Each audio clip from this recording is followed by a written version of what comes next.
करिए बेटी के विदाई रे जान रे कोन करिए बेटी के विदाई रे जान।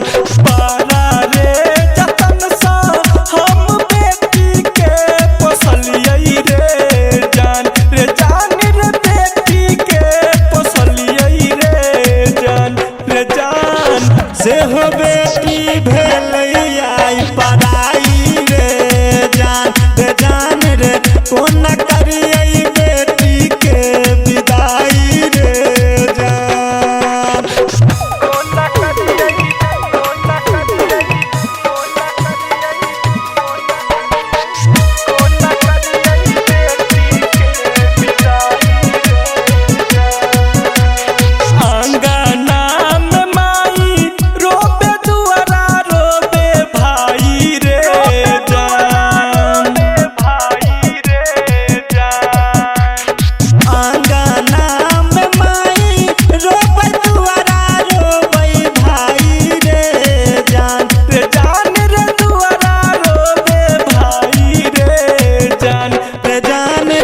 कोन करिए बेटी के विदाई रे जान कोन करिए बेटी के विदाई रे जान।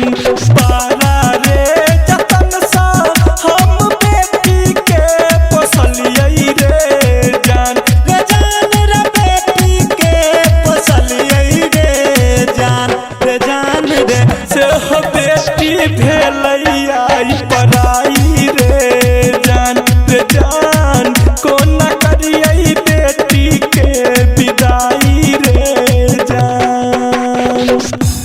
Recording by Jayshree recording studio Darbhanga.